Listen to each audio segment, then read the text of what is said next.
Welcome back to the Dash to the Draft podcast brought to you by ArmchairAllAmericans.com. I'm your host, Matt Martinez, joined once again, as always, my co-hosts, Grant Baker and Rob Paul. How you guys doing? Phenomenal. Great. Grant, real quick, I just want to plug in that you were actually a guest the other day on the You Don't Know Jack Show, which is another podcast hosted by Armchair All-Americans' own Carson Schubert. He writes for the Minnesota Vikings. And in there, you guys went ahead. You guys were talking. Actually, why don't you go ahead and tell us a little bit about how that went? It was really cool. We started off talking about March Madness. I told the story of the time that Dr. Julius Irving gave me a knee appointment. And we got into draft stuff. We talked about basically everything about the NFL draft. We talked about the Cowboys, the Vikings, and the Raiders specifically and their draft strategies. It was really cool. I really recommend everybody go check it out. Yeah, no, I was listening to it earlier today, and it was really interesting. So moving on, last week we covered the offensive line, tackles, and interior linemen, and so tonight what we're going to be doing is moving on to the defensive side of the ball, which personally is my favorite side of the ball. We're going to be talking about defensive line and edge rushers. And then afterwards, what we're going to be doing is moving on to the AFC East, as always, with our best fits for each team. So we're going to go ahead and start off with our term for the week. And this week, I'm going to be doing it because this is probably one of my favorite terms because that's just the kind of person I am. And it is bubble butt. Now, this isn't really a term. It's more of a description. It was coined by Mike Mayock, and what it's used for is to kind of describe in a concise way the amount of power that's generated from the lower body of a defensive lineman. So pretty much what he does is you look, and if a guy has the quintessential bubble butt, it's kind of a representation of how much lower body strength he's able to generate and get push on the defensive line. Do you guys have any? You guys have any? God, I'm off. Do you guys have anything to say about bubble butts? No. Nope. So that's what a bubble butt is. Moving on. We're going to go ahead and start with the defensive line. And we're going to go ahead and start off with you, Rob, if you would be so kind as to give us your top 5 defensive linemen. Yeah, for sure. So number 1, I have Jonathan Allen out of Alabama. My favorite thing about him is his versatility. I think he can play 5-tech, the 3-tech, and at Alabama even played on the edge at times. He's a great pass rusher for an interior defensive lineman. He's got a relentless motor. He's very strong. But the shoulder surgeries and there's the questions around his shoulders are going to hurt him in the draft. But I personally really, really like him, and I have him as a top 5 player. Second, I have Solomon Thomas out of Stanford. He has the best first step in the class. He can play inside and out. He can rush the passer from anywhere. So on rundowns, he has the versatility to play on the edge, but passing downs, he can kick inside and rush from the interior. I think he has a higher ceiling than Allen, but a lower floor than him. And if you throw on his bowl game against North Carolina, he was just absolutely dominant. Then number 3, I have Malik McDowell out of Michigan State. His motor is a scary question mark. He takes a lot of plays off, and apparently he has character issues. But he's a gifted athlete for a big man, and he has great pass rushing ability. I think he's the ideal 5-tech. Number 4, I have Montravius Adams out of Auburn. His athleticism is his best quality. He had a very solid Senior Bowl week. But again, like McDowell, his motor isn't very good. I think he's a pass rushing 3-tech, but he doesn't add much as a run defender. Then 5, I have Caleb Brantley from Florida. I think he's a powerful run stuffer, but he needs to add some more weight. He doesn't rush the passer very well, and he's a pretty one-dimensional player, but he has a higher floor than both McDowell and Adams. I think he's a guy who can come in and he's gonna play for you for 8 years and be a solid player. Okay, and who is your sleeper? So I have Tanzel Smart out of Tulane. I think he's got a good build for an interior defensive lineman. He's very stocky and strong, allowing him to play the run pretty well. He had a very good Senior Bowl week where he consistently won with power. I think he has the potential to be an NFL nose tackle. Okay, and did you have were you particularly excited watching any of these guys? I really like watching Jonathan Allen because I love watching versatile defensive linemen, and Allen lined up all over the place for Alabama. He was winning as a 3-tech, a 5-tech, and on the edge. His pass rushing ability is just awesome. Okay, yeah, and one thing you said about Malik McDowell is I think Malik McDowell is I like Malik McDowell for what he brings to the field, but apparently at his combine he was reported as saying that the coaches developed their scheme around him. And I know I've said this before, but like that's kind of a red flag to me just because like it's kind of a coachability issue for me. So. Yeah, I feel the same way. Grant, what about your top 5? So I've got a very similar list. My number 1 is actually Solomon Thomas instead of Jonathan Allen. I think that he is also incredibly versatile. He can play 3 downs in a 4-3 or a 3-4 scheme. I think everyone has kind of made the point that you want to start him off as an edge rusher on first and second down, allow him to just be really, really good against the run, setting the edge, and then on third down, kick inside the defensive tackle. Essentially what Michael Bennett does in Seattle. That's what a lot of people see with him. He's just he really is all around very, very impressive. Doesn't really have a weak spot in his game. The only thing that I'm worried about and that other scouts are worried about is his size. A little bit small to be playing on the defensive line. So we'll see how that works out. But if not for the size, he is definitely a superstar defensive line prospect. Number 2 overall, I've got Jonathan Allen. If not for his arthritic shoulders, he would be a very, very interesting the conversation between Thomas and Allen would be very interesting as far as who's the best defensive lineman. He can play nose tackle. He can play 3-tech. He can play 5-tech. He can play on the defensive end position. Very, very technically sound. Arguably the highest floor in the draft. Medical concerns notwithstanding.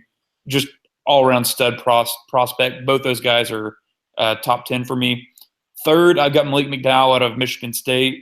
Very hot and cold. His tape against Notre Dame was absolutely amazing. He was very dominant getting after the passer. He can play 3 technique or 5 technique. Got great length and quickness.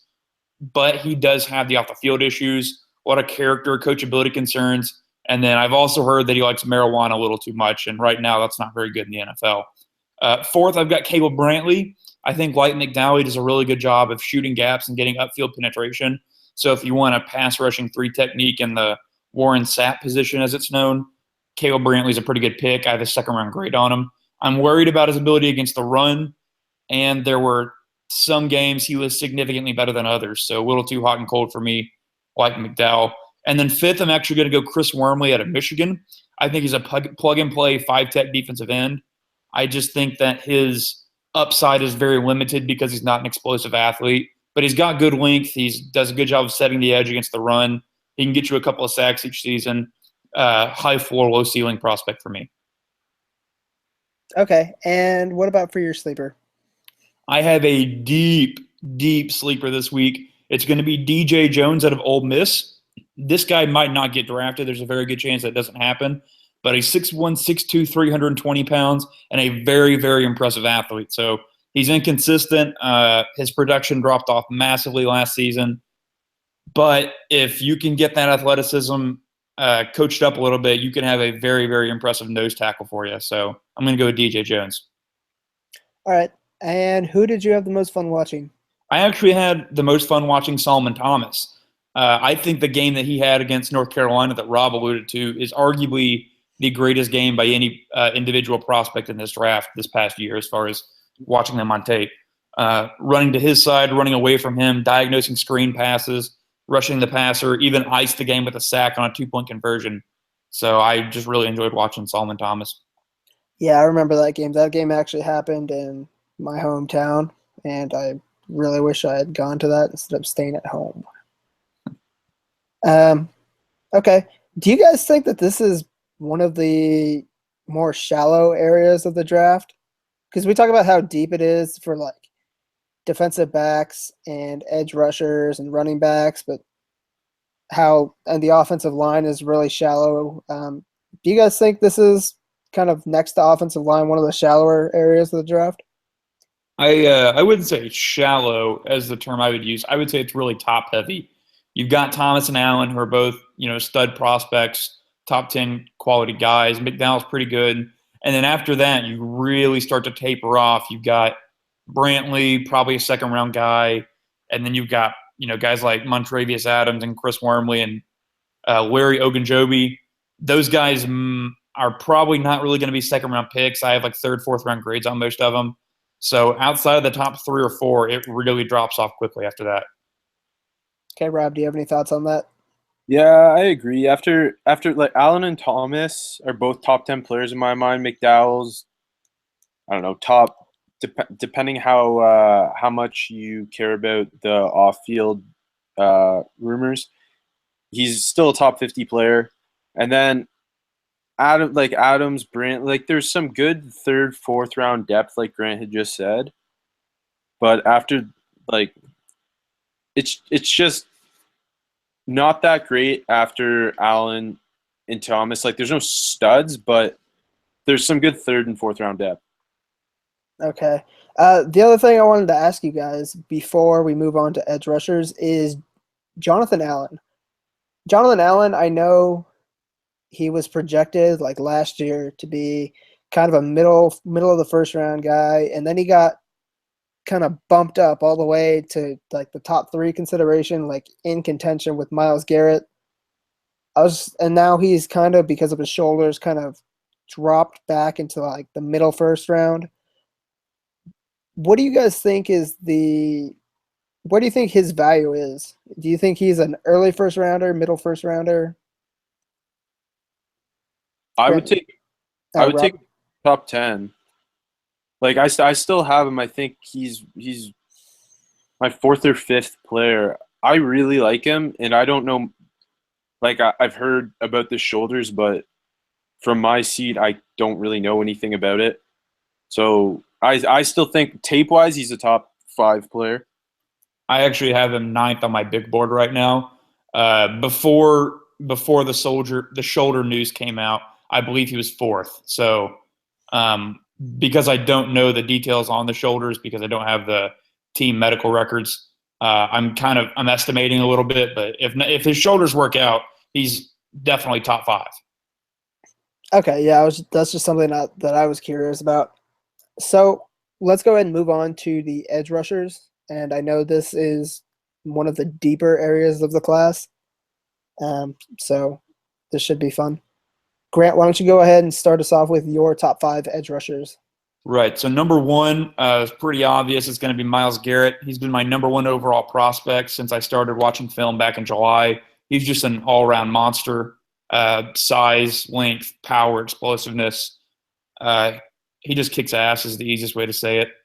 I'm really worried about him developing an inside move and getting a little more technically sound, but he's the number 1 overall player. When Myles Garrett's available, you don't pass on him.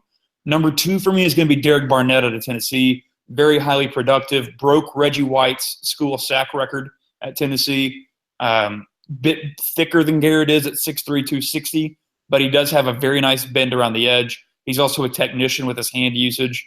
He's got a nice variety of moves he can use to beat tackles. He doesn't have the athletic upside that prospects like Garrett and some other guys have, but he is very technically skilled, so I think he's going to be maybe a plug-and-play day 1 starter at defensive end for pretty much any team. And then 3rd on my list, I've got Taco Charlton out of Michigan. I think he's going to be very good as both a pass rusher and as a run stopper. Great length, 6'6", 270 pounds. He's got a nice spin move. He's got a couple of go-to moves to go to. Barnett, he doesn't have that elite explosiveness, but he is a very decent athlete. So I think you can play him at strong side end.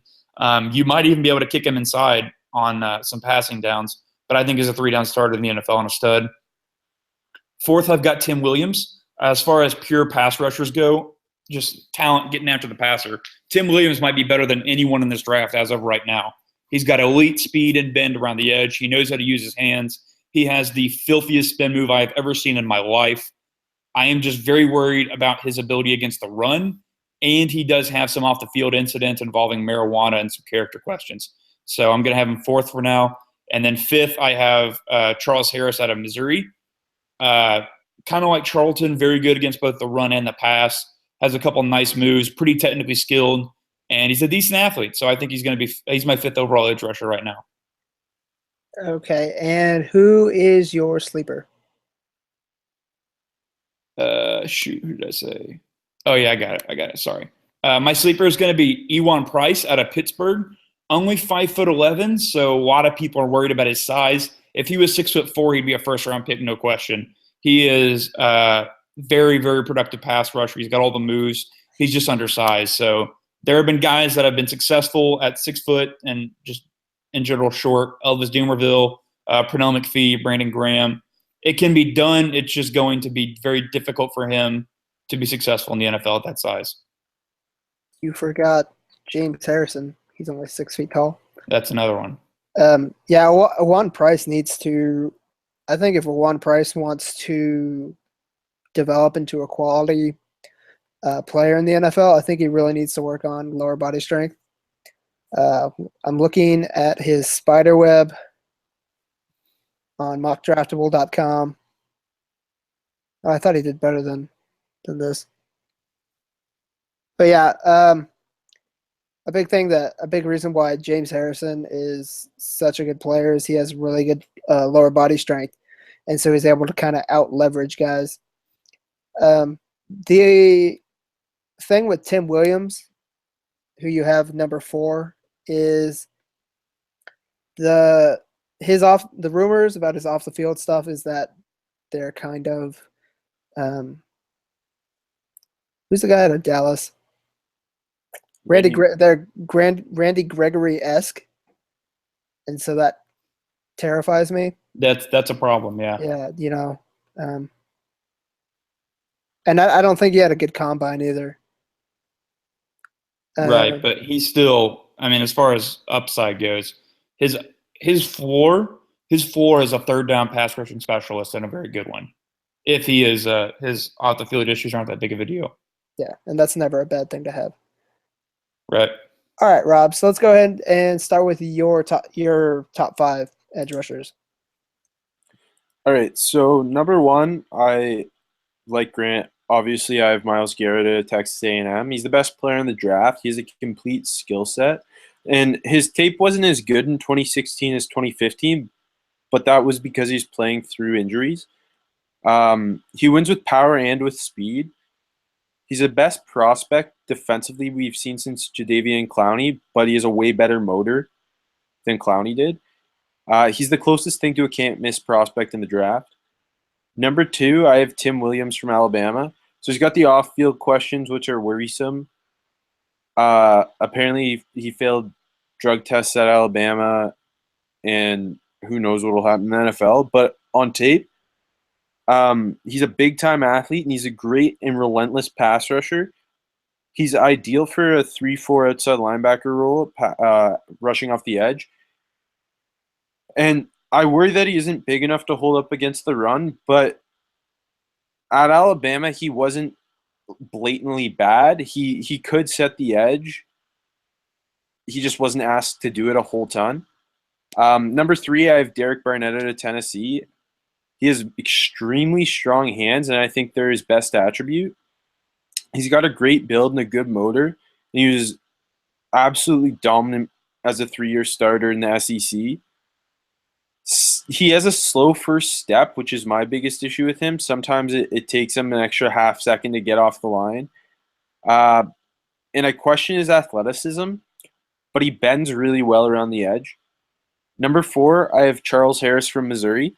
I think he's got a good first step. He's very athletic. He's got some good size. He's 6'3", 255 pounds. Too often, I find he disappears versus the run. He'll get washed out pretty consistently. And once he's locked onto by an offensive lineman, he doesn't really get off blocks. So if his first move doesn't work, he doesn't really have a counter. He's just kind of done. But he does have multiple pass rush moves. So if he can put together a counter, I think he could be very good. And then number 5, I have Takk McKinley from UCLA. He has a really nice motor. He's always looking for work. He's got really long arms for his size, but he's really raw and needs a lot of coaching. He plays with very little technique, and he'll need to be taught how to play off the edge in the NFL. But he's a great athlete, which helps. And he's really a boomer bust guy. Okay, and what about your sleeper? So I have Deshaun Hall at Texas A&M. He's an edge player that played opposite Myles Garrett at A&M, and he's pretty talented. I started to like him after the Senior Bowl, where he was violent and he was winning with power and quick hands. And then on tape, he's a very solid run defender, and he flashed potential as a pass rusher at times. Okay, and who did you like watching? The obvious answer here is Myles Garrett. Just watch any game of Garrett's where he's healthy. He's just dominant. He uses the whole toolbox to get to the QB, and he's just a fantastic player. All right. I'd like to say something on Takk McKinley real quick, just because I didn't have him in my top 5. I know that's going to cause a lot of shock from some people. I see a lot of the same things in Takkarist McKinley that I saw in Dion Jordan, and that is a big worry as far as not being committed to the run, getting blown off the point of attack, having all the tools to be successful but not actually being successful. So I absolutely admit that Takk could be an all-pro caliber player, but at the same time, when I saw him play, I went back and watched some Dion Jordan tape, and it was eerily similar. That would be worrisome. Yeah, Takk is a guy who I was super high on. In fact, I am on record as saying on the You Don't Know Jack show when I was on it that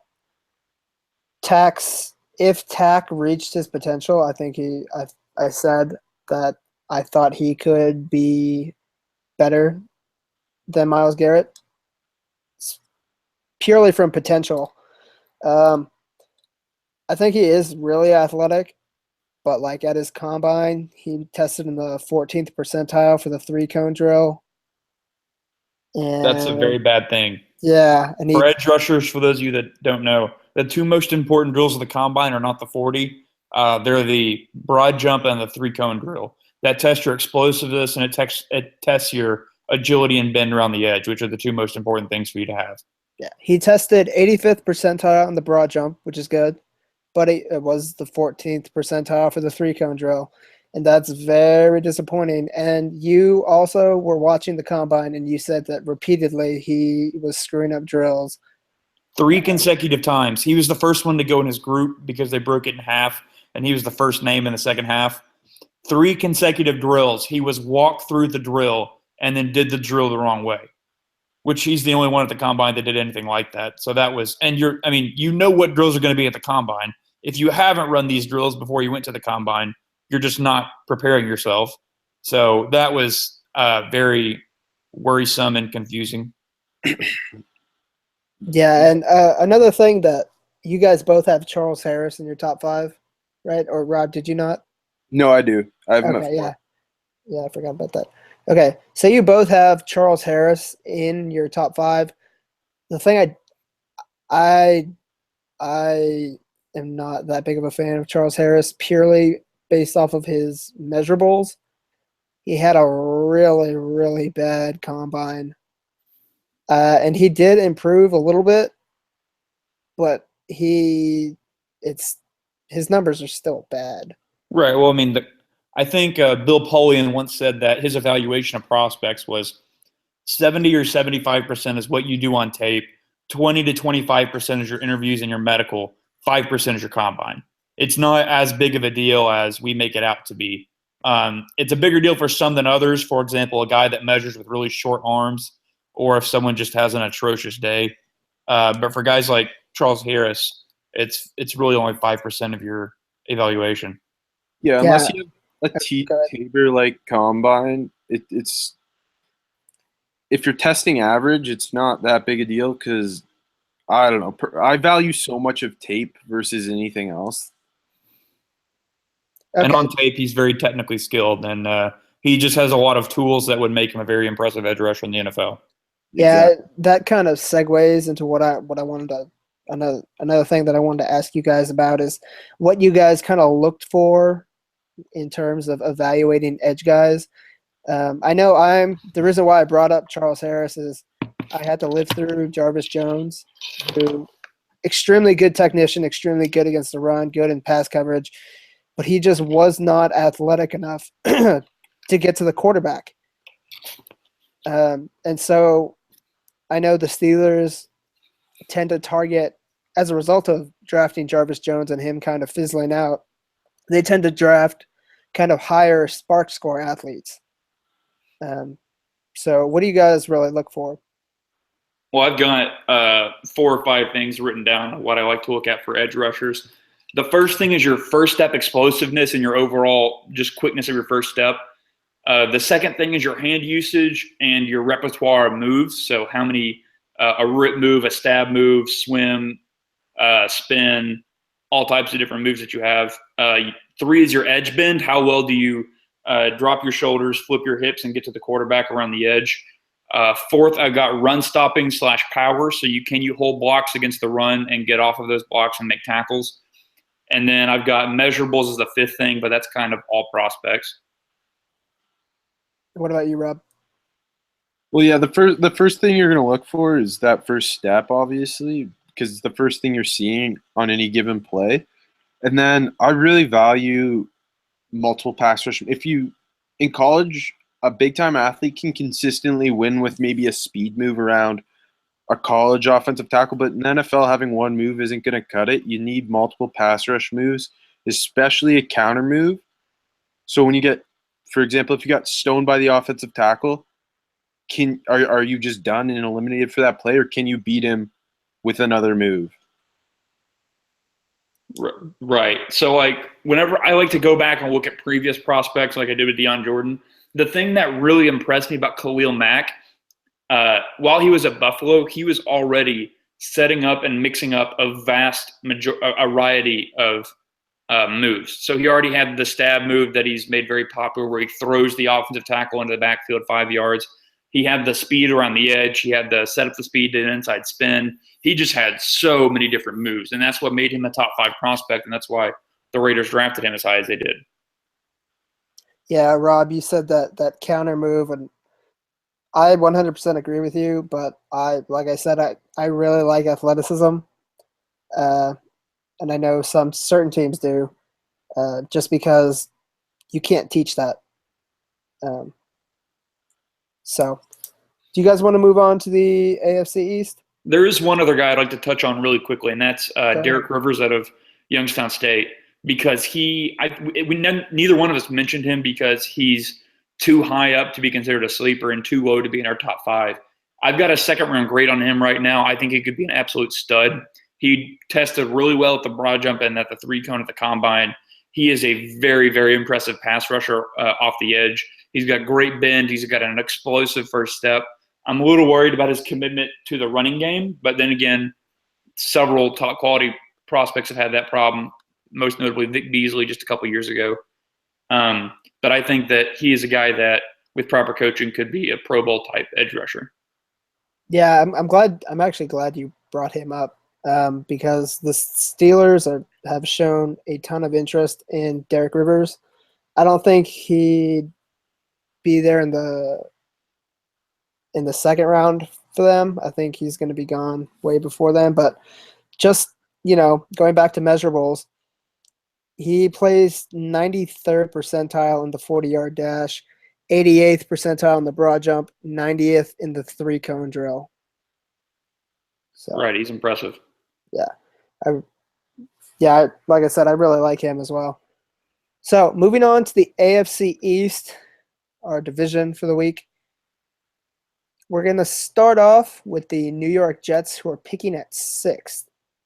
So Rob, do you want to start us off with who you think who you think would fit in best with the Jets at 6th overall? Yeah, so I've really bought into the idea of O.J. Howard going to the Jets, assuming Leonard Fournette is off the board by the 6th pick. I think he's one of the cleanest players in the draft and will have little issue with adjusting to the NFL. And he's got a crazy high floor, and his ceiling is an all-pro. Like, he's got all the tools to be a fantastic player. He blocks his butt off and has fantastic hands and athleticism. And the Jets just need a player that will make an impact day one. And to me, that's O.J. Howard. Okay, Grant, what about you? I really like the O.J. Howard pick, actually. I think that would make a lot of sense for them. For me, I think they would like one of the big three of the defensive backfield. So that's Jamal Adams, Marshawn Lattimore, and Malik Hooker. I think the best guy for them would be Marshawn Lattimore. We saw him in previous years when they had Mark Sanchez at quarterback, how Darrelle Revis just absolutely transformed that defense into one of the great defenses of that time. So I think having a guy like Lattimore that's just a lockdown, shutdown, man-to-man corner would be a really great pick for them. Yeah, I was thinking Marshawn Lattimore or Malik Hooker or Jamal Adams, whoever is there, would be a good fit. To be honest, Rob, Fournette wasn't on my radar for the Jets. Why do you think the Jets would want to take Fournette? I just think they need an offensive identity, and there's no quarterback worth the pick. So why don't get someone to build your offense around? For the Jets, even he would come in day one and give them a player to carry their offense. I'm huge on Fournette. He's my 2nd overall player. Okay. I was thinking that maybe they could take a quarterback. You know, they obviously don't have one. Might as well take one, see what you can get out of them. Because all they have right now is Luke McCown and Christian Hackenberg. It would be a terrible pick. Yeah. Massive waste of value. Just take one until it sticks. Oh God. No. That's all. Keep in mind that I will most likely never become a general manager of a football That's team. a good thing. You'd be worse than Matt Millen. All right. That's enough name calling. It's not name calling, but you get what I mean. It is. All right, moving on to the Buffalo Bills at pick 10. Grant, you want to go ahead? Yeah, this is an interesting one because I think the Bills have several needs here. They could really use an offensive tackle, but there's just nobody worth a 10th pick. I don't think I have an offensive lineman in my top 30 prospects.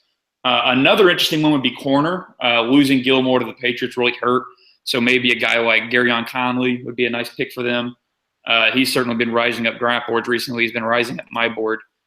So I think Garyon Conley, he might never be a number 1 corner in the NFL, but I feel very confident in him being an excellent number 2. Playing under the shadow of Lattimore really hurt him, but he's got the range, he's got the speed, the length, the hips, just the overall cover skills to be a really impressive corner in this league. Okay, and Grant. Damn it. Back to it. Just and like Rob. And Rob. So I think the Bills need a playmaker, and Mike Williams should be on the board at pick 10. And aside from the often injured Sammy Watkins, the Bills don't really have a talented pass catcher. Williams would add a violence downfield that Buffalo doesn't have, and his downfield ability paired with his knack for yak plays would really help the offense. And I think they should just build around Tyrod Taylor because he's really just the best quarterback they've had since Doug Flutie. And I don't know why they're so unwilling to commit to Tyrod, but give him some weapons and build that offense. Yeah, I think Mike Williams would be a great pick for Buffalo. I like Tyrod Taylor, and you're right. I have no idea why they're so allergic to the idea of signing him to a longer contract. But yeah, like I said, Mike Williams, I really like in Buffalo. I think they could also go defensive back. In who the top rated defensive back, whether that be Marshawn Lattimore or Marlon Humphrey. I don't think Lattimore will be there though. So, jumping back all the way up to the Dolphins at 22. Grant, you want to go ahead and start us off? Yeah, I think the Dolphins could really use a guard here. Laramie Tunsil was excellent last season, but they traded Brandon Albert to the Jaguars, and they're going to move him to left tackle where he belongs. So they could really use to upgrade both guard positions. They'd love to have Forrest Lamp. I don't see any scenario where he's there. So I'll say that they take Cam Robinson to play the guard position and put him next to Laramie Tunsil to give them two absolute monsters on the left side of the line for Jay Ajayi to run behind. Okay, Rob?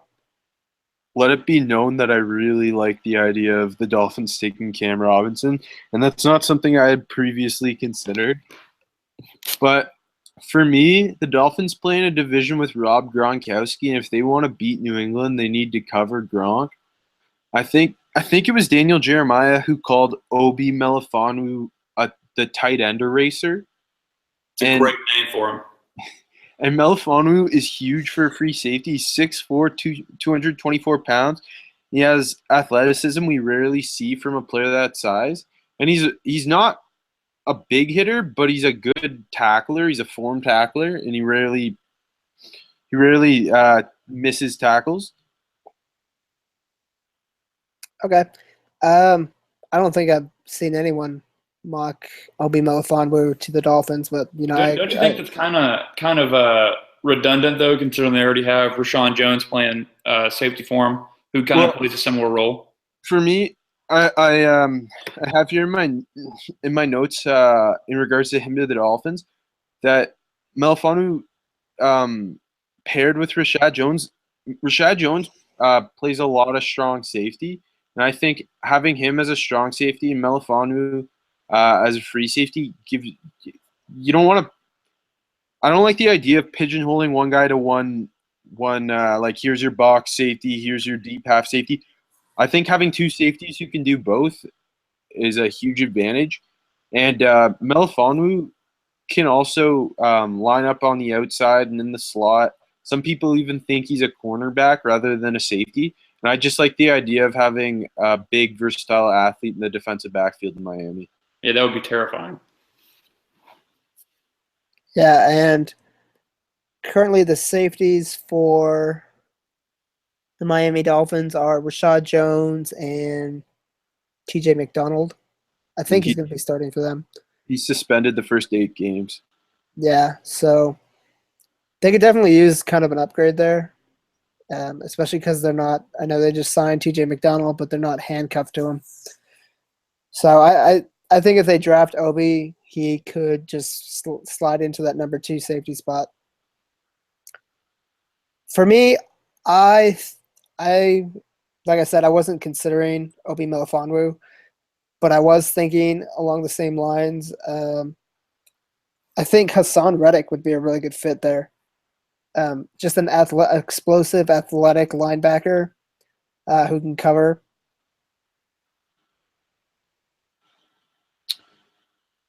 I really like the idea of Reddick to the Dolphins as well. I just don't think he'll be there at 22. I don't see him getting past the Lions at 21.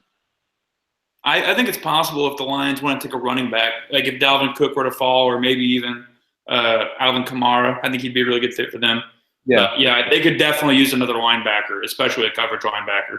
Yeah, and they just signed Lawrence Timmons, but I mean Lawrence Timmons is old.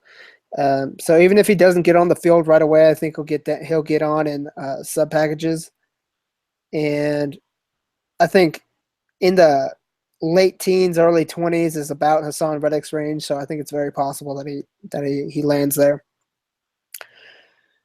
Okay, last team in the AFC East, and I know nobody here wants to really talk about them, but we have to. New England Patriots. They don't pick until the 3rd round, 72nd overall. So, Grant, why don't you go ahead and tell us who you think the Patriots could take? Well, it's really difficult to kind of project the draft board into the 3rd round of the draft. Yeah. But I think they would really like to have – they're probably going to just take the best player available because they are loaded right now. I know they'd like to bolster that front 7, even though they just got Coney Ealy. Losing Jamie Collins hurts, so they could really add another linebacker. I think they're going to get great value in an edge rusher. I think it's possible Derek Rivers could fall that far. He's outside of my top 50. I think they're going to get a really quality edge rusher on the board at 72 if they want to take him. So I think that'd be a really good pick for them. Yeah, and I guess the best way to go about this is kind of projecting positions rather than specific players. Rob, you want to go ahead and give us your thoughts? Yeah, so like Grant said, it's hard to have an idea of who will be on the board by pick 72. I think it's a luxury pick for them because of how talented their roster is. But if edge rusher Jordan Willis from Kansas State is around, he'd be a nice pickup for them. He's a high motor and he plays strong. And after a big combine performance, his athleticism is less of a question for me. And say that the Pats want to go offense, I think running back Samaje Perine from Oklahoma would be an interesting fit. With LeGarrette Blount gone for now, who knows if they bring him back, but they need a downhill thumper, and Perine is a good between the tackles guy. Yeah, and kind of upset at you because I was gonna suggest Jordan Willis. Yeah, but I think they could get a really talented edge rusher guy. I really hope they don't get Derek Rivers because that'll break my heart. But yeah, a guy like Jordan Willis, or I don't know where you have Ewan Price ranked, but he could very well go there. Yeah. So, yeah, like I said, I think they could also go edge rusher. They could also, knowing Bill Belichick, take a guy like maybe Nate Peterman, a backup quarterback. They're going to be losing Jimmy G, and Bill Belichick has gone on record as saying that an NFL team should generally draft a backup quarterback every 2 years. So dark horse, Nate Peterman, Davis Webb, although I've been hearing a lot of Davis Webb going in the second round type. Yeah, he should. That'd be a horrible reach. Yeah, I hate Davis Webb. Davis Webb isn't good. I don't know why people are calling him the next Dak Prescott. Like, when was the last time somebody in a Cal-style offense was super productive in the NFL? It just doesn't happen. Well, we have next year to see Jared Goff do it, but right, of course. Rams fan. If a player was going to be the next Dak Prescott, he'd go in the first round. Exactly. Yeah. So, but yeah, I would say don't rule out quarterback. And I hope they take a quarterback. I hope they take the quarterback out of Toronto University. It's actually the University of Toronto. That's the one. I hope they take the quarterback out of the University of Toronto. University of Toronto's terrible at football, so they better not. I'm just bitter. Yeah. All right. So, do you guys have any closing comments or anything you want to say? Nah. Oh, yes, I do. I actually just posted a top 50 big board on the NFL draft. So if you go to our website, armchairallamericans.com, that should be a featured post on the front page. So you really want to check that out. Like I said, top 50 big board. Got all the big names on there. Some pretty surprising picks from me, I think. I've got Marlon Humphrey in the top 15. I've got Deshaun Watson at 30th.